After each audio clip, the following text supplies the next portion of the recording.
Hello students, तो आज के वीडियो में हम सीख रहे टैक्सेशन करवेरा। आज का वीडियो दोनों मीडियम के लिए यूज़फुल रहेगा। मैं दोनों मीडियम में कंप्लीट एस्टिमेट करूंगा। जो चैप्टर हम सीख रहे उसका नाम है कैपिटल गेन मूडी नफो। ऑलरेडी चैप्टर के 3 वीडियो अपलोड हो चुके। रिक्वेस्ट है स्टार्टिंग से तीनों वीडियो जरूर देखिएगा, जिससे आपको इस चैप्टर का थोड़ा बहुत कैलकुलेशन स्टेप आते रहेंगे तो आज का समझने आपको और आसानी रहेगी। आज हम क्या सीख रहे हैं? आज हम इस चैप्टर के अंदर जो भी लेटेस्ट एग्जाम में जो सम्स पूछा गया था 2024 के अंदर, वो सम्स आज हम प्रैक्टिस करेंगे। जो बुक में से सेम इट इज पूछा गया था, इसलिए मैं बुक में से आपको समझाने वाला हूँ। यहाँ पर गुजराती मीडियम की बुक यूज़ करूँगा, लेकिन लिखते टाइम इंग्लिश और गुजराती में दोनों में आपको लिखूंगा और दोनों में मैं आपको कंप्लीट एक्सप्लेन करने वाला हूँ। इसलिए दोनों मीडियम के स्टूडेंट्स के लिए कंप्लीट यूजफुल रहेगा। सम्स कौन सा था? तो हमारी बुक के अंदर, ये NEP की बुक है, वहाँ पर उदाहरण नंबर 19 मतलब इलस्ट्रेशन नंबर 19 दिया गया है। यही सम्स बिल्कुल पूछा गया है, यही कि यही मिलकत, यही एसेट्स दी गई है। जस्ट अमाउंट को क्या किया गया था? हाफ किया गया था, इसका आधा अमाउंट करके सम्स पूछा गया था। मतलब बिल्कुल यही सम्स है और इसी तरह कैलकुलेशन होने वाला है। और एग्जाम के अंदर आपको कैलकुलेशन पे ही ध्यान देना था, क्योंकि एग्जाम में जो सूचकांक होता है, वो इंडेक्स जो होता है, वो एवरी ईयर चेंज होता रहता है। हमको कैलकुलेशन पे ही ज़्यादा ध्यान देना था। तो चलिए सम्स का सॉल्यूशन देखते हैं, आपको इसमें नया कुछ भी सीखने को मिलेगा। तो चलिए वीडियो को स्टार्ट करते हैं। आई होप आपने प्रीवियस सम्स भी देखे होंगे, तो मैं डायरेक्ट स्टेप बाय स्टेप आपको समझाते हुए जाऊंगा। तो सबसे पहले सम्स में अगर देख रहे हैं हम, यहाँ पर जनक कुमार करके लिखा गया है, जहाँ पर आकर्णी वर्ष असेसमेंट ईयर किया 2024 से 25 है। ठीक है, तो ऑटोमेटिक प्रीवियस ईयर जो बन जाता है, जैसे हम फाइनेंशियल ईयर भी बोलते हैं, नाणाकीय वर्ष या पाछलू वर्ष 23 से 24 हो जाता है। तो प्रीवियस ईयर पाछला वर्ष, जिसके लिए हम कैलकुलेशन करेंगे 23 से 24 के लिए, तो उसका मेन इंडेक्स हम लोग सबसे पहले देखेंगे सूचकांक। ये एग्जाम में चेंज होता रहेगा। आप जिस ईयर एग्जाम दे रहे हो उस ईयर का सूचकांक यहाँ पर यूज करना है। आपको कैलकुलेशन स्टेप समझना है। तो यहाँ पे दिया गया करंट ईयर का 348 मतलब 348 दिया गया, तो आपको एवरी ईयर ये यूज होने वाला है, इतना ध्यान रखिएगा। उसके बाद हमें देखेंगे मिलकत के अंदर टोटल देखिए 1 2 3 और 4th, ये 5th क्या मैं आपको समझाऊंगा। उसके बाद यहाँ पर कुछ पैराग्राफ में कुछ इन्फॉर्मेशन दी गई जिसका हम यूज़ करने वाले हैं। जब हम सम्स में सॉल्व करेंगे तो मैं आपको समझाते हुए जाऊंगा। तो चलिए अब सॉल्यूशन स्टार्ट करते हैं। तो सबसे पहले पहली मिलकत की बात करें। यहाँ पे दिया गया है, कई बार स्टार्टिंग में दिया होता है, कहीं पे भी दिया होता है। तो पहली मिलकत क्या है? रहठानू मकान, जो रेसिडेंशियल हाउस है, वो जो हम खुद के रहने के लिए यूज़ कर रहे हैं वो। तो चलिए सबसे पहले इसके लिए कैलकुलेशन करेंगे। आई होप आपको स्टेप बाय स्टेप पहले से पता रहेगा, नहीं तो इस सम्स में आपको स्टेप समझाते हो जाऊंगा। जो हमारा पर्सनल रेसिडेंशियल हाउस है, उसके लिए पहले हम कैलकुलेशन कर रहे हैं। रेसिडेंशियल हाउस इंग्लिश गुजराती दोनों में आपको कंप्लीट एक्सप्लेन करूंगा। रहठानू मकान। तो सॉल्यूशन का आपको पता है, टोटल 3 स्टेप में हमारा कैलकुलेशन होता है। फर्स्ट स्टेप, जहाँ पर हमें उसकी वेचाण कीमत लिखनी रहती है, वेचाण कीमत बोलेंगे हम लोग, ठीक है। बाकी अलग अलग नाम भी यूज़ कर सकते हैं, बट ये सिंपल नाम जो आपको याद रह जाएगा। इंग्लिश में लिखेंगे सेल्स वैल्यू, जो सम्स में हमें दी गई है, जो हमारा ईयर है उसी साल हमने उसको बेचा होगा, जिसके लिए हम कैलकुलेशन कर रहे हैं। तो देखिए हमें वेचाण का कॉलम दिया गया, वेचाण कीमत सेल्स प्राइस का कॉलम दिया गया, 51,15,000 में हमने बेचा। तो सबसे पहले ये अमाउंट लिखेंगे हम, ठीक है। इस कॉलम में लिख रहा हूँ, ये कॉलम हमने क्या, इसका फाइनल जो आंसर आएगा कर पात्र टैक्सेबल, वो हम आउटसाइड करेंगे। बाकी हम यहाँ पे लिखेंगे 51,15,000 हमारी उसकी सेल्स प्राइस है। अब इसमें से सेकंड स्टेप के अंदर क्या करते हैं? माइनस करते हैं। क्या माइनस करते हैं? जिसको हम बोलते हैं खास कपातो बोलते हैं, खास कपातो स्पेशल डिडक्शन बोलते हैं। सारे स्टेप बिल्कुल सेम होंगे हर एक के अंदर। स्पेशल डिडक्शन, अगर आप डायरेक्ट यही वीडियो देख रहे हो तो भी आपको इजीली समझ में आ जाने वाला है। स्पेशल डिडक्शन खास कपातो, जिसमें 3 चीज़ें हमको माइनस करनी होती है। एक तो जो भी खर्चे होते हैं इस एसेट्स को ट्रांसफ़र करने में, दूसरे के नाम करने में, वेचाण का खर्चा भी हो सकता है, फेरबदली का भी हो सकता है, दलाली का भी हो सकता है। इंग्लिश में बोलेंगे तो एक हमारा ट्रांसफ़र फ़ी होता है, उसके नाम करते हैं वो, या तो जो हमारा एडिशनल बोल सकते हैं जो सेल्स का एक्सपेंस होता है वो। सेकंड चीज़ होता है, मैं स्टेप बाय स्टेप सॉल्व करता फिर आपको समझाता हूँ। तो पहला खर्चा देख रहे हैं यहाँ पे कुछ दिया कि नहीं दिया, तो खर्चे के रूप में फेर बदली दिया गया, ट्रांसफर फी, मतलब उसके नाम करने का जो खर्चा हुआ है। तो सेम इट इज जैसा है वैसा हमको माइनस कर देने का, जो अमाउंट दी गई है वैसे की वैसी अमाउंट लिख देना है। पहले जो भी खर्चा हुआ है वो फेर बदली खर्च, जिसको इंग्लिश में हम लोग बोलते हैं ट्रांसफ़र फी या एक्सपेंस बोलते हैं, कितना दिया 23,000 अंदर लिखेंगे, टोटल करके हम आउटसाइड माइनस करेंगे। सेकंड हमको जो हमेशा कंपलसरी करना ही होता है, जिसको हम बोलते हैं गुजराती में सुधारेली पड़तर। क्या बोलते हैं? सुधारेली पड़तर। इंग्लिश में बोलते हैं कि इंडेक्स कोस्ट, ठीक है। इंडेक्स कोस्ट के नाम से आप समझ गए होंगे कि इस मिलकत को जितने में हमने खरीदा था जिस साल में, देखिए हमने 3 लाख में खरीदा था 88 में, तो उस समय का सूचकांक 100 था, बट अब उसकी कीमत एक्चुअल में कितनी होगी। जब हम बेचने जा रहे हैं तो 3 लाख के बेस पर थोड़ी हम लोग देखेंगे आज की उसकी कीमत कितनी है, तो आज का सूचकांक कितना है इसमें हमको उसको कन्वर्ट करना होता है, इसलिए उसको इंडेक्स कोर्स बोलते हैं, सूचकांक आधारित सुधारेली पड़तर बोलते हैं। बट हमको पैराग्राफ में एक नई चीज़ दी हो, ध्यान दीजिएगा, ठीक है। वो मकान का जो रहठान का मकान है, जो रेसिडेंशियल हाउस, हमने उसको जब 2001 के अंदर देखा तो उसकी प्राइस लेटेस्ट दी गई है 2001 की। देखिए हमारे खरीद कीमत 88 की है और 88 से लेटेस्ट 2001 की जी कीमत दी गई है, कितना दिया गया, 12 लाख दिया गया। तो सुधारेली पड़तर में याद रखिएगा, जब भी उसकी लेटेस्ट प्राइस दी गई हो तो आपको वो खरीद कीमत ना लेकर उसकी लेटेस्ट प्राइस आपको लेना रहेगा, जो मोस्ट ऑफ उससे ज़्यादा ही होगा, क्योंकि 88 में 3 लाख था तो 2001 में उसकी कीमत कितनी हो गई थी मकान की, 12 लाख। तो आप हमेशा वही लेटेस्ट लीजिएगा अगर दी गई हो तो। 2001 की बाजार कीमत दी गई है तो हम लोग वो मार्केट वैल्यू लेंगे। कितना दिया गया था मकान का, 12 लाख दिया गया। अब इसको चेंज कैसा करना है, सिंपल सी बात है, इनटू किसका करना है, जिस साल बेचा है ना, करंट ईयर बोलते हैं इसको, मतलब एक तरह का फाइनेंशियल ईयर है, उसका सूचकांक आपको इनटू करना है, जिससे आज की कीमत हमको मिल जाएगी। और डिवाइड क्या करना है, जिस साल में खरीदा था, यहाँ पे हमने 2001 का प्राइस लिया ना, तो 2001 का प्राइस बताया होगा 100, कितना बताया गया 100, अगर ना बताया तो इसके सामने जो है वो ले लीजिएगा, डिवाइड में करना है 100, मतलब 100 पे था 12 लाख तो 348 पे कितना, समझ के। तो सुधारेली पड़तर इनटू और डिवाइड आप करोगे तो अमाउंट बढ़ के आ जाएगी 41,76,000 आएगी, मतलब मकान की कीमत आज की तारीख में इतनी है। क्लियर हुआ। अब इन दोनों को प्लस कर देंगे। तीसरी एक और चीज़ माइनस होती है अगर दी गई तो, जिसको हम क्या बोलते हैं, वधारानी पड़तर, जिसको हम बोलते हैं, हम लोग जब भी इसके अंदर जो भी अलग से कोई खर्चा करते हैं मकान को सुधारने का, मरम्मत का, जो भी खर्चा, वो तीसरा खर्चा भी माइनस करते हैं। आज के भाव में अगर दिया होता तो नहीं दिया गया, इसलिए इन दोनों को ही प्लस कर देंगे। 41,99,000, तो टोटल इतना हुआ खर्चा, जो क्या कर देंगे, माइनस कर देंगे।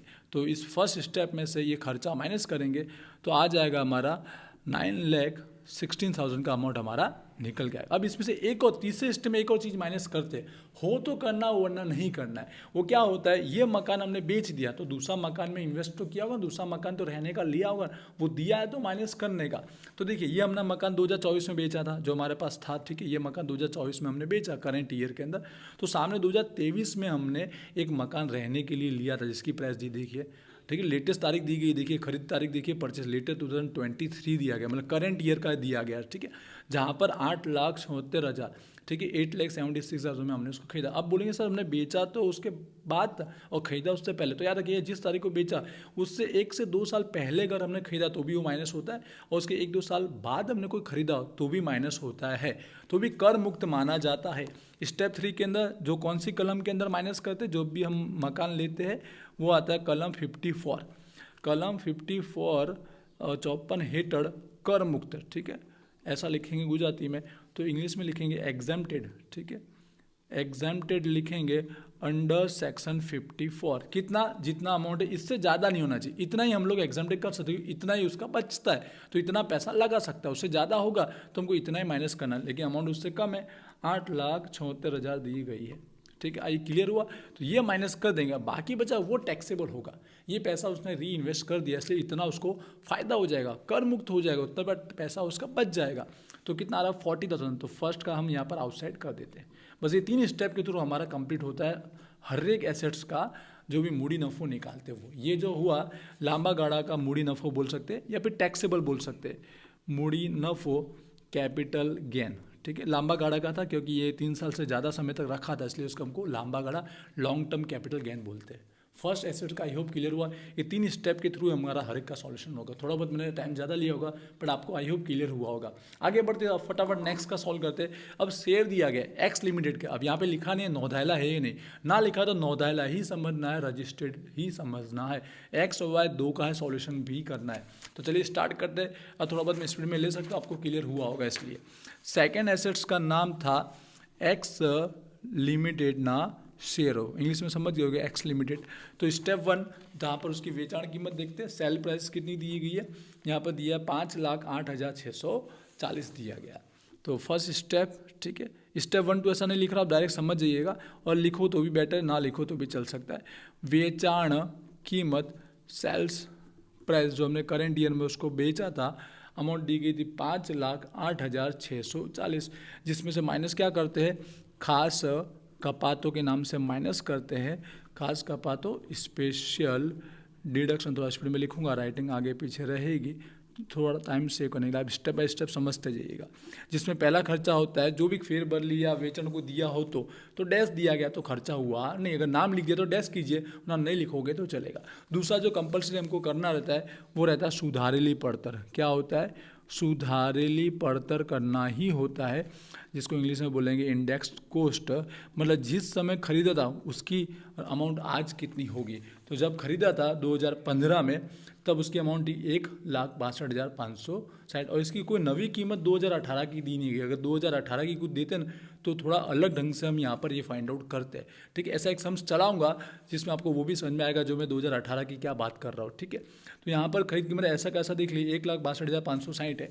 ठीक है, इसको चेंज करेंगे 1,62,560 इंटू में क्या करेंगे, आज का इंडेक्स जिस साल के लिए सॉल्व करा है 348 जो आपको याद हो गया होगा, डिवाइड में उस समय का इंडेक्स कितना है, उस समय का इंडेक्स दिया 254 दिया जिस समय खरीदा था उस समय का। ये आपको अब पता चल गया होगा किसके इंडेक्स का इंटू कर रहा है, जिस साल बेचा उसका इंडेक्स का इंटू करना है, जिस साल खरीदा था उसका डिवाइड करना है। ठीक है, तो आज के भाव से पता हमको चल जाएगा। अमाउंट आ रहा है यहाँ पर, आप डायरेक्ट बाहर लिख देते हो कि एक ही चीज़ है दूसरी को है नहीं, 2,22,720, जो इसमें से क्या कर देंगे माइनस कर देंगे, तो इसका आ जाएगा 2,85,920। ये इसका क्या हो गया, लांबा गाड़ा ना मूडी नफो। ठीक है, शॉर्टकट लिख दिया, आप समझ गए होंगे। ये हो गया उसका कैपिटल गेन हो गया, इतना उसको फायदा हो गया लंबे समय तक रखने के कारण। तीसरा इसी तरह वाई लिमिटेड के शेयर है। ठीक है, वाई लिमिटेड ना शेयर हो, बिल्कुल ऐसे शेयर सॉल्व करना है। सबसे पहले है उसकी वेचाण कीमत। वीडियो प्लीज एंटर देखिए, एक नया चीज़ भी मैं आपको समझाने वाला हूँ, सेल्स वैल्यू। इसकी सेल्स वैल्यू देखेंगे कितना दिया गया है, यहाँ पर देखिए कितना दिया है, 3,33,200 दिया गया है। यहाँ पर दिया है 3,33,200, जिसमें से हम लोग खास कपात, हम नहीं लिख रहा हूँ, नाम समझ गए होंगे, माइनस करेंगे। पहला फेर बदले खर्चा यहाँ पर दिया गया, इसलिए नाम लिख रहा हूँ। ठीक है, आई होप आपको अब दिख रहा होगा। फेर बदली ना खर्चा ट्रांसफ़र एक्सपेंस, इसकी जगह वेचाण खर्चा भी हो सकता है, दलाली का भी हो सकता है। ठीक है, यहाँ पर कितना अमाउंट दिया गया, इसके लिए दिया गया था 4,000 का खर्चा दिया गया था। ठीक है, फिर बदली ट्रांसफ़र एक्सपेंसेस 4,000 दिया गया था। सेकंड जो हमको करना रहता है कंपल्सरी, उसकी खरीद कीमत को आज के प्राइस में चेंज करना रहता है, जिसको हम बोलते हैं सुधारेली पड़तर। इंग्लिश वाले भी इजीली समझ पा रहे हो, अपने पास बुक रखिएगा। ठीक है, इंडेक्स कोस्ट जो बहुत सिंपल सा फॉर्मूले बिना ही हमको याद हो गया होगा। उसकी खरीद कीमत कितनी दी गई थी, 2,64,000 दी गई थी। ठीक है, उस समय इंडेक्स कितना था, 220 था, याद हो गया होगा। तो 2,64,000 उस समय का जो था इंडेक्स 220, उसका डिवाइड करना है, और आज के इंडेक्स का जिस समय हम बेच रहे हैं उसका इंटू करना है। तो इंटू और डिवाइड करने पर इसकी अमाउंट आ जाएगी 4,17,600। दोनों चीज़ को क्या कर देंगे, प्लस कर देंगे, 4,21,600 आएगा, जो इसमें से क्या कर देंगे, सेल्स में से माइनस कर देंगे। अब माइनस कर रहे हो तो देखिए ये ज़्यादा आ रहा है, माइनस का मतलब हमको लॉस हुआ है, माइनस का तो लिखिए ऐसा कैसा, माइनस साइन लिखिए या इसको ब्रैकेट में लिख सकते हो। ठीक है, जैसा है वैसा आप लिखेंगे, मतलब इस पर टैक्स नहीं लगेगा, ऊपर से इतना हमारा कम हो जाएगा टैक्स। क्लियर हुआ तीसरा। चलिए लास्ट और फाइनल चौथा है, यहाँ पर देखेंगे जो चौथा में दिया गया है वो दिया गया है जवेरात। जवेरात जिसको इंग्लिश में ज्वेलरी बोलेंगे, कई बार डायमंड सिल्वर कोई भी नाम लिखा हो सकता है। तो जवेरात का हम सॉल्व कर रहे हैं, चौथा नंबर का एसेट्स जवेरात ज्वेलरी बोलते हैं जिसे इंग्लिश में हम लोग। ठीक है, बिल्कुल same step by step solve कर रहे हैं, स्टेप में कोई चेंजेस नहीं है, भले पुराना ओल्ड सिलेबस था या न्यू सिलेबस है, स्टेप ऐसे ही सॉल्व करने हैं। ठीक है, वेचाण कीमत सेल्स वैल्यू, तो अमाउंट कितनी दी गई है, दी गई 43,60,100 रुपीज़ दी गई है। तो यहाँ पर देखेंगे 43,60,100 रुपीज़, जिसमें से माइनस वैसे ही वही स्टेप बाय स्टेप करेंगे। खास कपात जिसमें हमारा पहला खर्चा आएगा फेर बदली खर्चा, आप पूरा लिखेगा, खास कपात करके हेडिंग डालिएगा, ट्रांसफ़र फ़ी। तो कितना दिया गया, इसका ट्रांसफ़र का फ़ी लगा है 11,000 का ट्रांसफ़र का फीस लगा है। ठीक है, आई होप बुक में आपको अच्छे से दिख रहा होगा, मैं बार बार ऊपर नीचे ले रहा हूँ इसलिए थोड़ा ब्लर आ रहा हो तो देखिएगा। सुधारेली पड़तर, सेकंड चीज़ हमको निकालना रहता है वो रहता है सुधारेली पड़तर इंडेक्स्ड कोस्ट तो देखिए यहाँ पर भी इसका खरीद कीमत दिया गया है कुछ 14,04,000 जो 2005 में खरीदा, पर नीचे इसकी 2001 की वैल्यू दी गई। देखिए जवेरात करके लिखा है ज्वेलरी, उसकी वैल्यू दी है 12,50,000। अब देखिए 2001 की वैल्यू है और 2005 की वैल्यू है, तो ऑब्वियसली जो लेटेस्ट ईयर है उसी के लेंगे ना, और वो ज़्यादा भी होगी। 2001 में देखिए 12,50,000 की वैल्यू थी उसकी, 2005 में कितना 14,04,000। मोस्ट ऑफ कीमत बढ़ ही जाती है, एक आध साल में देखते तो ऊपर नीचे चलेंगे, आगे 4-5 साल में तो बढ़ ही जाती है। तो आपको ये 2005 की वैल्यू लेना खरीद कीमत। जैसे मकान में हमने ये 2001 की ली थी क्योंकि ये 88 का था और 2001 का तो लेटेस्ट वाले की वैल्यू हमने 12 लाख को चेंज किया था। लेकिन यहाँ पे क्या करना, 2005 लेटेस्ट है इसलिए यही वैल्यू आपको लेना है, ये 12,50,000 लेना नहीं है, तो 14,04,000 को ही चेंज करेंगे। आई होप ये मैंने जो डिफरेंस आपको समझाया कि कब क्या किया वो आपको पता चला होगा। इनटू में 348 और डिवाइड में उस टाइम का जो सूचकांक था, इंडेक्स था, वो था 117। ठीक है, तो डिवाइड में आएगा 117 और यहाँ पर इसकी वैल्यू चेंज करेंगे तो 41,76,000 निकल के आएगा। क्लियर हुआ? क्या करना है, इसको प्लस कर देना, प्लस करेंगे तो 41,87,000 हो जाएगा। एक मुझे लग रहा है कहीं पर मैंने लिखने में मिस्टेक की, उसको चेक कर लेता हूँ मैं। यहाँ पर कहीं पर मैंने अमाउंट शायद ज़्यादा लिख दियो, 4,17,600। ओके रेडी है। चलिए ये बराबर अमाउंट, ठीक है, हमने दोनों को क्या कर दिया, प्लस कर दिया। क्या करना है हमको, माइनस करना है। सेल्स वैल्यू में से जो भी कपात थी वो माइनस कर देंगे, तो जो बीच का डिफरेंस हमारे पास आएगा, इसके अंदर जो बचेगा वो अमाउंट हमारे पास हो जाएगी 1,73,100 बचेगा। ये इसका क्या बन जाएगा, कैपिटल गेन बन जाएगा। कैपिटल गेन मूड़ी नफो, जिसको हम लंबा गाड़ा का मूड़ी नफो बोल सकते हैं। एक और दिया गया, अब बोलेंगे सर ये आपको पता है यूटिलाइज कहाँ पर हो गया। ठीक है, इस मकान को बेचा था, उसके सामने हमको कर मुक्त हो गया था, इतना एग्जेम्प्टेड हो गया था, इसलिए इसका कोई सोल्यूशन करना नहीं है। और नीचे देखिए एक नई चीज़ आपको जो एक्स्ट्रा हमारा पढ़ना रह गया है, वो क्या है, दोनों शेयर जो है 12 बार बेच दिए। ठीक है, 12 बार बेच दिए, इसलिए वो एसटीटी के टैक्स के पात्र नहीं है। ठीक है, वो सिक्योरिटी ड्यू टैक्स होता है, एसटीटी उसमें गिने जाएंगे नहीं। अगर गिने भी जाते तो भी हमको टोटल में लेना होता है। गिने जाते तो फायदा क्या होता है, टैक्स में थोड़ा बेनिफिट होगा। जब टैक्स का कैलकुलेशन करते तब हमको यहाँ बीकॉम लेवल पे टैक्स नहीं गिनना है, हमको जस्ट अमाउंट निकालना है कि टोटल कितना टैक्सेबल होगा। लेकिन क्या होता है, अब नियम क्या चेंज हुआ है कि एसटीटी में अगर जो आता है अमाउंट, ठीक है, तो उसमें क्या होता है, उसके अमाउंट अगर मैं आपको बताना चाहूँ यहाँ से, ये रहा कि 1 लाख तक जो रहता है तब उसके ऊपर तक शून्य, कोई टैक्स नहीं लगता। और 1 लाख से जैसे ज़्यादा होता है, जितना ज़्यादा होता है उस पर 10% के हिसाब से टैक्स लगता है। जो शेयर होते हैं ना एसटीटी वाले, उसकी बात कर रहा हूँ जस्ट समझने के लिए, बाकी आपको टोटल में तो उसको इन्वॉल्व कर लेना है। ठीक है, एक और समझ चलाऊँ जिससे आपको एसटीटी का और ज़्यादा क्लियर होगा। तो इसी तरह चारों एसेट्स हमने गिन लिए, और उसका जो फाइनल टोटल हमने आउटसाइड किया है वो चारों का क्या कर देंगे, प्लस कर देंगे। उसमें ये हमारा माइनस का आ रहा है तो इसको माइनस करना है। ठीक है, माइनस का इसलिए माइनस करेंगे जिससे क्या उतना टोटल अमाउंट में हमारा कम हो जाएगा। तो टोटल अब आ जाएगा 4,10,620, जिसे हम क्या बोलेंगे, टोटल टैक्सेबल। ठीक है, टोटल टैक्सेबल कैपिटल गेन, इतना टैक्सेबल रहेगा उसका इनकम, जिसको वो टैक्स उसको लगेगा। अलग अलग जो रूल्स रहेंगे हर एक के अलग अलग होते हैं, उस हिसाब से लगेगा। हमको कोई टैक्स निकाल के दिखाना उसको नहीं, ये बीकॉम से एमकॉम लेवल पर टैक्स निकालने का कैलकुलेशन होता है। जैसे यहाँ पे तो हमको कुल रकम निकाल के बताना है। आई होप चारों का आपको कैलकुलेशन समझ में आया होगा। पूरा 3 वीडियो देखेंगे तो और इजीली समझ में आएगा। अगर डायरेक्ट ये वीडियो देखा है तो इसके बाद उस 3 वीडियो को भी जरूर देखिएगा, आपको और ज़्यादा हेल्प रहेगी। इसके बाद अगर आपको प्रैक्टिस करनी है, वैसे कौन सा सम्स करना चाहिए जिससे 1-2 न्यू रूल्स भी आपको समझ में आए, तो इस बुक के अंदर आपको क्वेश्चन नंबर है ना 15 नंबर का आपको करना चाहिए। अगर लगे आपको नहीं आ रहा है तो वीडियो अगर यूट्यूब पे आ रहा है तो आप मुझे कमेंट जरूर कीजिएगा, जिससे मैं 15 नंबर का सम्स भी मैं चला सकूँ। दिख रहा है, 15 नंबर का जरूर कीजिएगा, जिससे और आपको बेनिफिट होगा। ठीक है, आई होप आज का वीडियो आपको लिए हेल्पफुल रहा होगा। आज का सम संबंध में आपको आया होगा। मिलते नेक्स्ट वीडियो में। Wish you all the best. Thank you.